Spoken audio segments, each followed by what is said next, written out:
जय हिंद दोस्तों। आज के इस इम्पॉर्टेंट लेक्चर में हम सभी डिस्कस करने वाले हैं वीकली करंट अफेयर्स को, जिसमें हम 14 जुलाई से लेकर 20 जुलाई 2025 तक के करंट अफेयर्स को एक बार रिवाइज करेंगे। तो आप इस पूरे लेक्चर को बहुत ही ध्यान से लास्ट तक जोड़ देखिएगा।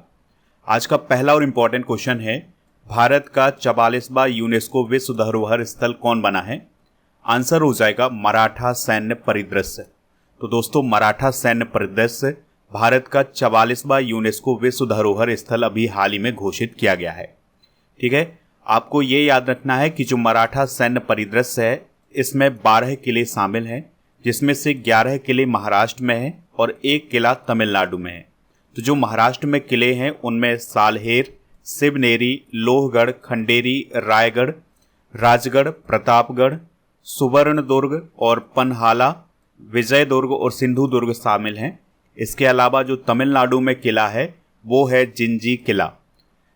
यूनेस्को विश्व धरोहर स्थल की सूची में शामिल किए गए 2021 से 25 तक के स्थल डिस्कस करते हैं। तो 2021 में तेलंगाना के रामप्पा मंदिर को शामिल किया गया था। 2021 में धौलावीरा को भी शामिल किया गया था, जो कि गुजरात में है। 2023 में शांति निकेतन को शामिल किया गया था, जो कि पश्चिम बंगाल में है। और 2023 में ही होयसला मंदिर समूह को शामिल किया गया था, ये कर्नाटक में है। और 2024 में मोइदम्स को शामिल किया गया था, ये असम में है। और अब 2025 में मराठा सैन्य परिदृश्य को शामिल किया गया है। अगला क्वेश्चन है, राष्ट्रपति द्रौपदी मुर्मू जी ने निम्न में से किसे राज्यसभा के लिए नॉमिनेट किया है? तो जितने आपको ये 1, 2, 3 नंबर के ऑप्शन दिखाई दे रहे हैं, इन सभी को नॉमिनेट किया है। तो इस क्वेश्चन का राइट आंसर क्या हो जाएगा? Option number D. तो राष्ट्रपति द्रौपदी मुर्मू जी के द्वारा संविधान के अनुच्छेद 83 का प्रयोग करते हुए राज्यसभा के लिए 4 लोगों को नॉमिनेट किया गया है। तो इसमें पहला नाम है उज्ज्वल निकम का, जो कि प्रसिद्ध सरकारी वकील हैं। दूसरा नाम है हर्षवर्धन श्रृंगला का, ये पूर्व विदेश सचिव और वरिष्ठ राजनयिक हैं। तीसरा नाम है डॉक्टर मीनाक्षी जैन का, जो कि इतिहासकार और शिक्षाविद हैं।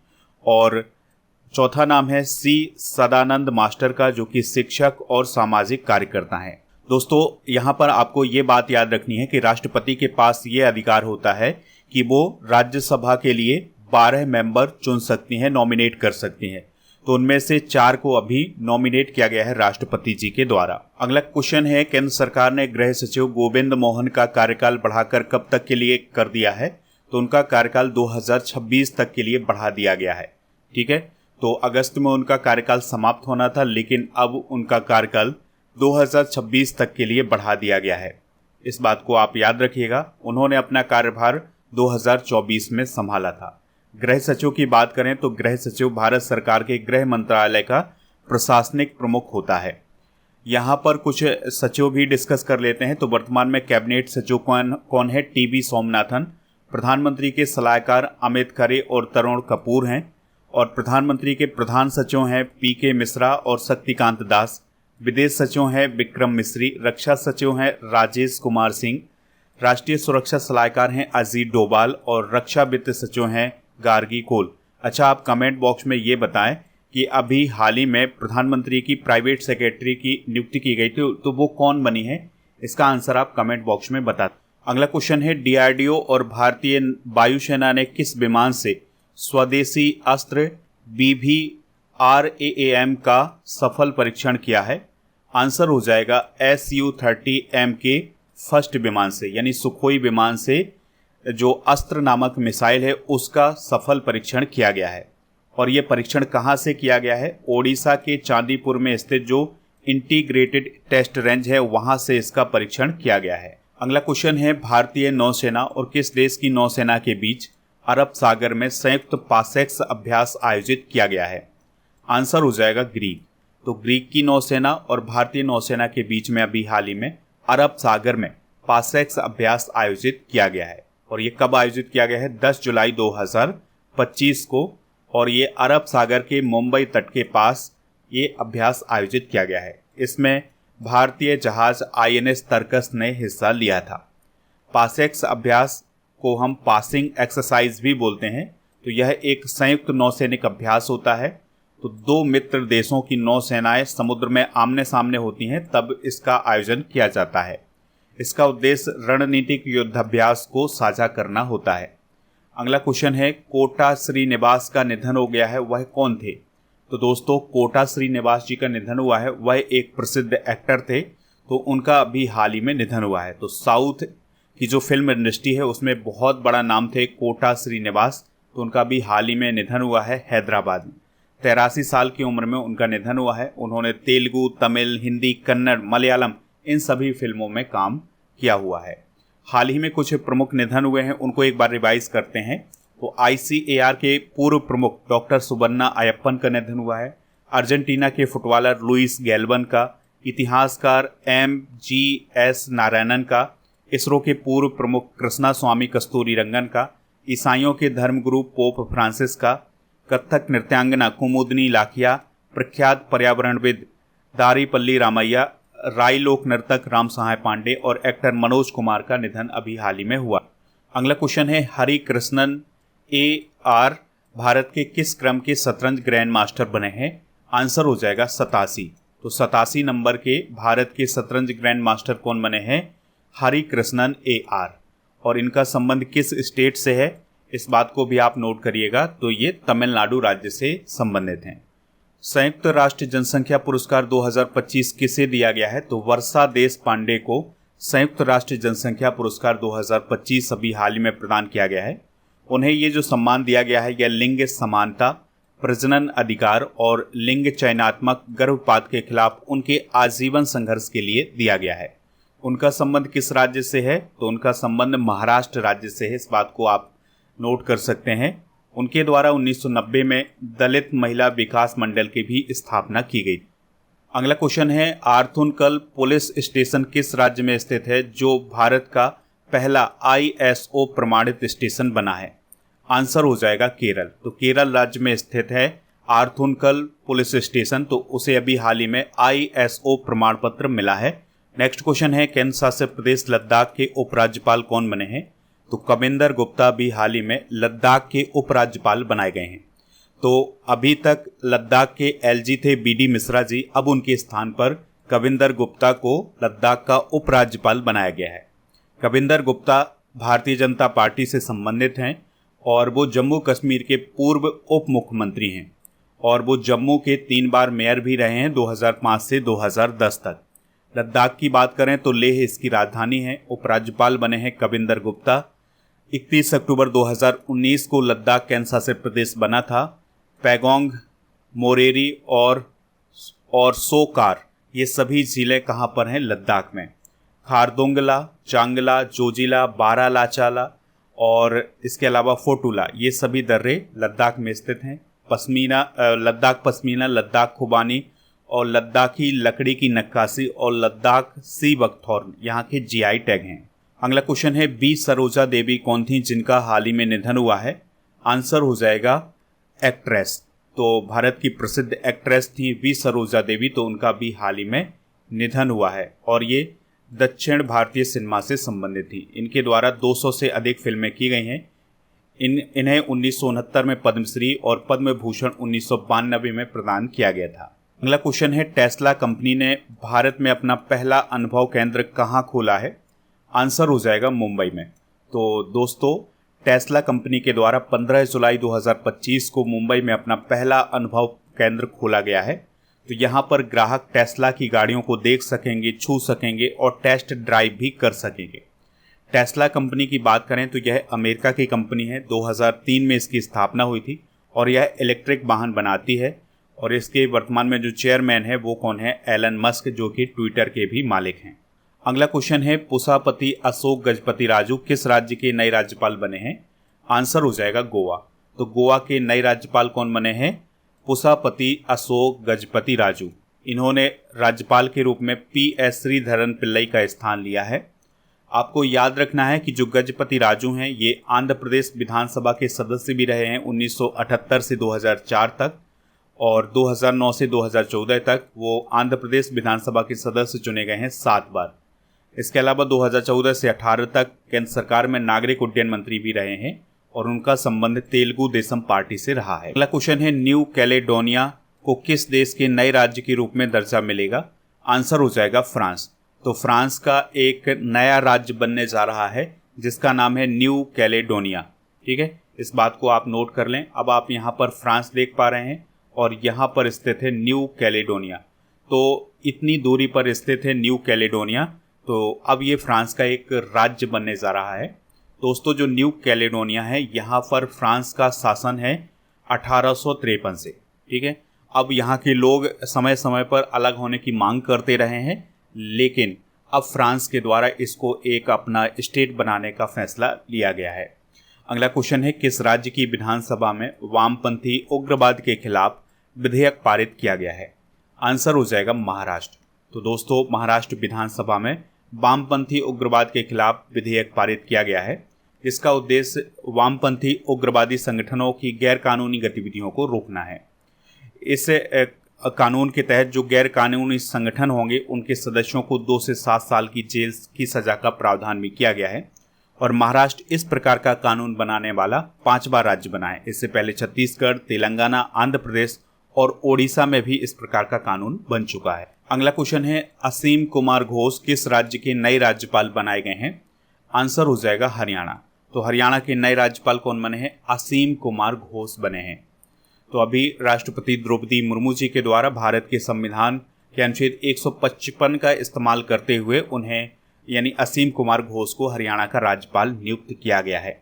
असीम कुमार घोष बीजेपी से संबंधित हैं और उन्होंने हरियाणा के राज्यपाल के रूप में बंडारू दत्तात्रेय का स्थान लिया है। बढ़ते हैं अगले क्वेश्चन की तरफ। आरपीएफ की पहली महिला महानिदेशक कौन बनी है?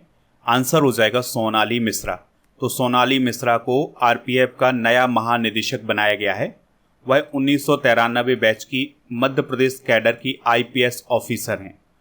और इसके अलावा आपको याद रखना है कि उन्होंने प्रधानमंत्री मोदी जी की सुरक्षा का भी जिम्मा संभाला हुआ है और वो बीएसएफ में भी अपनी सेवाएं दे चुकी हैं। आरपीएफ की बात करें तो इसकी स्थापना 1957 में की गई थी। इसका मुख्य उद्देश्य होता है रेलवे की संपत्ति की सुरक्षा करना और यात्रियों की सुरक्षा करना। मुख्यालय इसका नई दिल्ली में है और आरपीएफ के द्वारा ऑपरेशन नन्हे फरिश्ते, ऑपरेशन जीवन रक्षा और ऑपरेशन नारकोस चलाया जाता। अगले क्वेश्चन की तरफ बढ़ते हैं। दुनिया के सबसे बुजुर्ग मैराथन धावक कौन थे जिनका निधन हो गया है? आंसर हो जाएगा फौजा सिंह। तो फौजा सिंह का भी हाल ही में निधन हुआ है 114 साल की उम्र में और वो दुनिया के सबसे बुजुर्ग मैराथन धावक माने जाते थे। उनका जन्म 1 अप्रैल 1911 को जालंधर पंजाब में हुआ था। 15 जुलाई को उनका निधन हुआ है। उन्हें टर्बन टॉर्नेडो और सिख सुपरमैन के नाम से जाना जाता था। अगला क्वेश्चन है, विंबलडन 2025 में पुरुष एकल का खिताब किसने जीता है या पुरुष एकल का विजेता कौन बना है? आंसर हो जाएगा जैनिक सिनर। तो इटली के जो टेनिस खिलाड़ी हैं जैनिक सिनर, उन्होंने विंबलडन 2025 का खिताब अपने नाम किया है। जो विंबलडन प्रतियोगिता है यह लंदन में आयोजित की जाती है। इस बार इसका 138वां संस्करण आयोजित किया गया था और पुरुष एकल के विजेता रहे हैं जैनिक सिनर जो कि इटली के हैं। वो विजेता रहे हैं कार्लोस अल्कराज जो कि स्पेन के हैं। वहीं अगर हम महिला एकल की बात करें तो एगा स्विएटेक ने जीता है जो कि पोलैंड की हैं। उप विजेता अमांडा आसीसिमोवा रही हैं जो कि अमेरिका की थी। ठीक है, तो ये सभी पॉइंट आप नोट जरूर कर लें। अगला क्वेश्चन है, हाल ही में किसे पेन पिंटर पुरस्कार 2025 प्रदान किया गया है? तो ये लीला अबू लैला को प्रदान किया गया है। तो पेन पिंटर पुरस्कार की बात करें तो यह साहित्य के क्षेत्र में दिया जाता है और इसका जो आयोजन होता है यानी कि ये जो पुरस्कार दिया जाता है ये लंदन में दिया जाता है। तो जो ब्रिटिश लाइब्रेरी है वहाँ पर ये अभी हाल ही में दिया गया है। और कौन सी संस्था इसको देती है? तो इंग्लिश पेन करके जो एक संस्था है उसके द्वारा ये पुरस्कार दिया जाता है। तो 2025 में ये लीला अबू लैला को प्रदान किया गया है। उनके पास 2 देशों की नागरिकता है, सूडान की और स्कॉटलैंड की। अगला क्वेश्चन है, शुभांशु शुक्ला कितने दिन के बाद इंटरनेशनल स्पेस स्टेशन से वापस आए हैं? आंसर हो जाएगा इसका 18 दिन के बाद। तो Shubhanshu Shukla international space station से धरती पर वापस आ गए हैं 18 दिन के बाद। और वो किस मिशन के तहत इंटरनेशनल स्पेस स्टेशन पर गए थे? तो एक्सियोम 4 मिशन के तहत वो इंटरनेशनल स्पेस स्टेशन पर गए थे। उनके साथ पैगी विटसन और स्लावोज उजनास्की और टिबोर कापू ये 3 लोग भी गए थे। यानी कि एक्सियोम 4 मिशन के तहत 4 लोग गए थे जिसमें शुभांशु शुक्ला और ये सभी शामिल थे। एक्सियोम 4 मिशन 25 जून 2025 को अमेरिका से लॉन्च किया गया था और इसकी वापसी हुई है 25 जुलाई 2025 को। और किस स्पेस क्राफ्ट से उनको यहाँ पर लाया गया है, तो क्रू ड्रैगन C213 नामक जो स्पेस क्राफ्ट था उसके माध्यम से उन्हें धरती पर वापस लाया गया है। शुभांशु शुक्ला की बात करें तो उनका जन्म 10 अक्टूबर 1985 को लखनऊ उत्तर प्रदेश में हुआ था। वह भारतीय वायुसेना में ग्रुप कैप्टन है और वो भारत के पहले ऐसे नागरिक हैं जिन्होंने प्राइवेट स्पेस मिशन के तहत अंतर्राष्ट्रीय स्पेस स्टेशन की यात्रा की है। और राकेश शर्मा के बाद अंतरिक्ष में जाने वाले वो दूसरे भारतीय बने हैं। राकेश शर्मा 1984 में गए थे। अगला क्वेश्चन है, LIC के CEO और प्रबंध निदेशक के रूप में किसे नियुक्त किया गया है? तो जो R दोराईस्वामी हैं वो LIC के CEO और MD बनाए गए हैं। LIC की बात करें तो 1956 में इसकी स्थापना हुई थी, मुंबई में इसका मुख्यालय है और अभी 2024 में हरियाणा से LIC के द्वारा बीमा सखी योजना शुरू की गई थी। अगला क्वेश्चन है, भारतीय सेना का प्रचंड शक्ति अभ्यास कहाँ आयोजित किया गया है? तो यह अभी मेरठ में आयोजित किया गया है। तो भारतीय सेना के द्वारा प्रचंड शक्ति अभ्यास मेरठ में आयोजित किया गया है, Khadga core field training area में। और इसका आयोजन भारतीय सेना की जो राम डिवीज़न है उसने किया है। और ये जो अभ्यास आयोजित किया गया है इसका उद्देश्य क्या है? आधुनिक युद्ध तकनीकों का लाइव प्रदर्शन करना। तो इस अभ्यास में ड्रोन, आर्टिफिशियल इंटेलिजेंस और रोबोटिक हथियारों का इस्तेमाल किया गया था।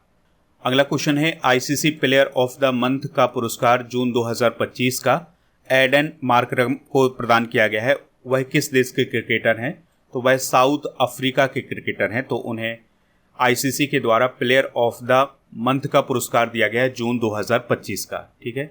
वहीं अगर हम महिला वर्ग की बात करें तो हेले मैथ्यूज को दिया गया है जो कि वेस्ट इंडीज। अगला क्वेश्चन है, फीफा क्लब विश्व कप 2025 का खिताब किसने जीता है? तो ये चेल्सी ने जीता है। चेल्सी जो है वो इंग्लैंड का एक फुटबॉल क्लब है, तो उसने फीफा क्लब विश्व कप 2025 का खिताब जीता है। जो फाइनल मुकाबला हुआ था वो हुआ था पेरिस सेंट जर्मेन और चेल्सी के बीच में। तो चेल्सी ने पेरिस सेंट जर्मेन को हरा दिया था। यह जो प्रतियोगिता आयोजित की गई थी यह अमेरिका में आयोजित की गई थी और चेल्सी का यह दूसरा क्लब वर्ल्ड कप खिताब है। इससे पहले उसने ये खिताब 2021 में जीता था। अगला क्वेश्चन है, प्रधानमंत्री धन धान्य कृषि योजना को केंद्रीय कैबिनेट से मंजूरी कब मिली है? आंसर हो जाएगा 16 जुलाई 2025 को। तो अभी कैबिनेट की एक बैठक हुई थी जिसमें प्रधानमंत्री जी के द्वारा उसकी अध्यक्षता की गई थी और इस कैबिनेट में एक नई योजना को शुरू करने की घोषणा की गई है जिसका नाम है प्रधानमंत्री धन धान्य कृषि योजना। इस योजना की जो लागत है वो प्रत्येक साल यानी हर साल इसकी जो लागत होगी वो लगभग 24,000 करोड़ रुपए होगी।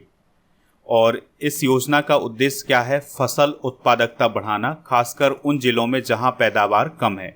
तो अभी शुरुआती तौर पर इसको 100 जिलों में लागू किया जाएगा, बाकी और अन्य जिलों में आने वाले समय में इसको लागू किया जाएगा। कृषि मंत्रालय और जो संबंधित राज्य सरकारें होंगी उनके माध्यम से ये योजना लागू की जाएगी। अगला क्वेश्चन है, भारत के दूसरे सबसे लंबे केबल स्टेट ब्रिज का उद्घाटन कहाँ किया गया है? आंसर हो जाएगा शिवमोगा, कर्नाटक में। तो दोस्तों, भारत का जो दूसरा सबसे लंबा केबल स्टेट ब्रिज बना है यह शिवमोगा, कर्नाटक में बना है, जिसका नाम है सीगंदूर ब्रिज। ठीक है। इसका उद्घाटन किसने किया है? केंद्रीय मंत्री नितिन गडकरी जी ने। और इसकी लंबाई बताई जा रही है 2.25 किलोमीटर से लेकर 2.44 किलोमीटर के बीच में। इसकी चौड़ाई है 16 मीटर की और इसकी जो लागत है वो लगभग 472 करोड़ के आसपास। अगला क्वेश्चन है, वेह देन खलम उत्सव किस राज्य में मनाया गया है? तो मेघालय राज्य में अभी हाल में वेह देन खलम उत्सव मनाया गया है। ठीक है। यह उत्सव जोबाई मेघालय में मनाया गया है। तो जो पनार जनजाति है मेघालय की उसके द्वारा ये महोत्सव आयोजित किया जाता है हर साल जुलाई महीने में। 3 दिन तक ये आयोजन होता है। और दोस्तों, जो वेह देन खलम का मतलब होता है वो होता है महामारी को दूर करना। इसका उद्देश्य है अच्छी फसल की प्रार्थना और बीमारियों और बुरी आत्माओं को दूर भगाना। अगला क्वेश्चन है, पॉलीग्रास मैजिक स्किल अवार्ड किस भारतीय महिला खिलाड़ी को मिला है? आंसर हो जाएगा दीपिका। तो इनका पूरा नाम है दीपिका सहरावत। तो उन्हें अभी हाल ही में पॉलीग्रास मैजिक स्किल अवार्ड से सम्मानित किया गया है। ठीक है, तो दीपिका को नीदरलैंड के खिलाफ फरवरी 2025 में किए गए गोल के लिए पॉलीग्रास मैजिक स्किल अवार्ड प्रदान किया गया है। वहीं अगर हम पुरुष वर्ग की बात करें तो यह अवार्ड बेल्जियम के विक्टर वेगनेज को प्रदान किया गया है। अगले क्वेश्चन की तरफ बढ़ते हैं। ड्रॉर फर्स्ट सैटेलाइट किस देश ने हाल ही में लॉन्च किया है? तो इजराइल के द्वारा कौन सा सैटेलाइट लॉन्च किया गया है? ड्रॉर फर्स्ट सैटेलाइट लॉन्च किया गया है, जिसका इस्तेमाल सेना के लिए किया जाएगा। अगला क्वेश्चन है, आर्टिफिशियल इंटेलिजेंस प्रशंसा दिवस कब मनाया जाता है? तो हर साल 16 जुलाई को यह दिवस मनाया जाता है और इस दिवस को मनाने का जो उद्देश्य है वो है आर्टिफिशियल इंटेलिजेंस की परिवर्तनकारी शक्ति, नवाचार और सामाजिक योगदान को सम्मान देना। 2021 में यह दिवस पहली बार मनाया गया था। अगला क्वेश्चन डिस्कस करते हैं। भारत का पहला एक्वा टेक पार्क किस राज्य में खोला गया है? तो यह असम राज्य में खोला गया है। तो यह असम के सोनापुर में खोला गया है और इसका उद्घाटन असम के सीएम हेमंत बिश्वा शर्मा के द्वारा किया गया है। दोस्तों, ये जो भारत का पहला एक्वा टेक पार्क खोला गया है, इसका उद्देश्य है मछली पालन को आधुनिक तकनीकों से जोड़ना। अगला क्वेश्चन है, भारत का लगातार 8वीं बार सबसे स्वच्छ शहर कौन बना है? आंसर हो जाएगा इंदौर। तो इंदौर लगातार 8वीं बार भारत का सबसे स्वच्छ शहर बना है। तो अभी 17 जुलाई 2025 को स्वच्छता सर्वेक्षण अवार्ड 2024-25 प्रदान किए गए हैं राष्ट्रपति द्रौपदी मुर्मू जी के द्वारा और यह अवार्ड आवासन और शहरी कार्य मंत्रालय के द्वारा प्रदान किए गए हैं। 2024-25 में ये जो सर्वेक्षण हुआ था, इसकी थीम क्या थी? Reduce, reuse, recycle. और भारत में स्वच्छ भारत मिशन की जो शुरुआत हुई थी वो 2 अक्टूबर 2014 को हुई थी। स्वच्छता सर्वेक्षण अवार्ड 2024-25 की बात करें तो इसमें सुपर स्वच्छ लीग में कौन से शहर शामिल हैं, यानी कि सबसे स्वच्छ शहर कौन कौन हैं? तो 10 लाख से अधिक जनसंख्या वाले शहरों में इंदौर पहले, सूरत दूसरे और नवी मुंबई तीसरे स्थान पर है। 3 से 10 लाख जनसंख्या वाले शहरों में नोएडा पहले, चंडीगढ़ दूसरे और मैसूर तीसरे स्थान पर है। वहीं राष्ट्रपति पुरस्कार विजेताओं की बात करें स्वच्छ शहर के मामले में तो 10 लाख से अधिक जनसंख्या वाले शहरों में अहमदाबाद पहले, भोपाल दूसरे और तीसरे स्थान पर लखनऊ है। विशेष श्रेणी पुरस्कार स्वच्छ महाकुंभ 2025 और GVMC विशाखापत्तनम और जबलपुर को विशेष श्रेणी पुरस्कार दिया गया। अगला क्वेश्चन है, यूलिया स्विरिडेंको किस देश की नई पीएम बनी है? तो यूक्रेन की नई पीएम कौन बनी है? यूलिया स्विरिडेंको। और अभी तक दोस्तों आपको याद रखना है कि जो यूलिया स्विरिडेंको हैं ये यूक्रेन की उप प्रधानमंत्री के रूप में काम कर चुकी हैं। इसके अलावा आर्थिक विकास एवं व्यापार मंत्री के रूप में भी काम कर चुकी हैं। यूक्रेन की बात करें तो यह पूर्वी यूरोप में स्थित है। कीव इसकी राजधानी है। वोलोदिमिर जेलेंस्की यहाँ के राष्ट्रपति हैं और यूक्रेनी रिवनिया यहाँ की करेंसी है। इसकी सीमा Russia, Belarus, Poland, Slovakia, Hungary, Romania और मोल्दोवा से लग। अगला क्वेश्चन है, ब्रिटेन में वोट देने की उम्र कितनी कर दी गई है? आंसर हो जाएगा 16 वर्ष। तो अभी तक 18 वर्ष वहाँ पर वोट देने की आयु थी, लेकिन अब उसे घटा करके कितना कर दिया गया है? 16 वर्ष कर दिया। अगला क्वेश्चन है, सिम्बैक्स अभ्यास 2025 कहाँ आयोजित किया जाएगा? तो यह सिंगापुर में आयोजित किया जाएगा। और सिम्बैक्स अभ्यास की बात करें तो इसका फुल फॉर्म होता है Singapore India maritime bilateral exercise. इस बार इसका 32वां संस्करण आयोजित किया जाएगा और इसका आयोजन सिंगापुर और दक्षिण चीन सागर में होगा और इसमें भारतीय नौसेना और जो सिंगापुर की नेवी है वो दोनों शामिल होंगे और इसका उद्देश्य है समुद्री सुरक्षा को सुदृढ़ बनाना। सिम्बैक्स अभ्यास की शुरुआत 1994 में हुई थी। तो इस प्रकार से दोस्तों हमने वीकली करंट अफेयर्स को डिस्कस कर लिया है। आप स्टडी करके ऐप को इंस्टॉल कर लें, इसका लिंक डिस्क्रिप्शन बॉक्स में दिया गया है। तो यहाँ पर monthly current affairs, yearly current affairs की ई बुक मिल जाएगी हिंदी इंग्लिश दोनों मीडियम में। इसके अलावा 12 माह के करंट अफेयर्स की ई बुक भी ऐप पर ही मिलेगी। और जब आप ऐप पर जाएंगे तो कोर्स एंड PDF वाला ऑप्शन मिलेगा। तो यहाँ पर आप राजा गुप्ता सर का जो अर्जुन GS फाउंडेशन बैच है ये ज्वाइन कर सकते हैं। इसके लिए कूपन कोड यूज करना है RENI600। तो आपको इसमें छूट मिल जाएगी। 3 साल की वैलिडिटी के साथ ये कोर्स लॉन्च किया गया है। GK GS foundation complete online batch भी आपको ऐप पर ही मिलेगा। दोस्तों आज आपके लिए क्वेश्चन है, एंजल जलप्रपात या एंजल फॉल्स किस देश में स्थित है? जो भी इसका राइट आंसर हो कमेंट बॉक्स में आप हमें ज़रूर बताएं।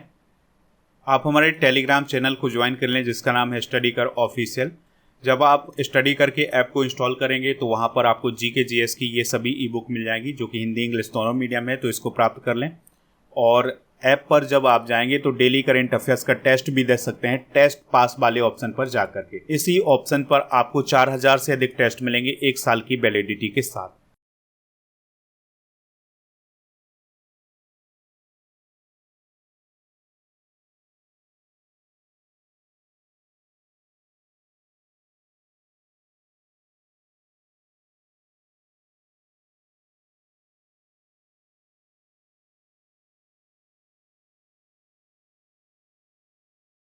और जब आप ऐप पर जाएंगे तो कोर्स एंड पीडीएफ वाला ऑप्शन मिलेगा, तो यहाँ पर आप राजा गुप्ता सर का जो अर्जुन जीएस फाउंडेशन बैच है ये ज्वाइन कर सकते हैं। इसके लिए कूपन कोड यूज करना है रैनी600, तो आपको इसमें छूट मिल जाएगी। 3 साल की वैलिडिटी के साथ ये कोर्स लॉन्च किया गया है।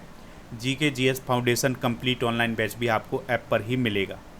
दोस्तों, आज आपके लिए क्वेश्चन है, एंजल जलप्रपात या एंजल फॉल्स किस देश में स्थित है? जो भी इसका राइट आंसर हो कमेंट बॉक्स में आप हमें ज़रूर बताएं। आप हमारे टेलीग्राम चैनल को ज्वाइन कर लें जिसका नाम है स्टडी कर ऑफिशियल। जब आप स्टडी करके ऐप को इंस्टॉल करेंगे तो वहाँ पर आपको जीके जीएस की ये सभी ई बुक मिल जाएंगी जो कि हिंदी इंग्लिश दोनों मीडियम है, तो इसको प्राप्त कर लें। और ऐप पर जब आप जाएंगे तो डेली करेंट अफेयर्स का टेस्ट भी दे सकते हैं, टेस्ट पास वाले ऑप्शन पर जा करके। इसी ऑप्शन पर आपको 4000 से अधिक टेस्ट मिलेंगे 1 साल की वैलिडिटी के साथ।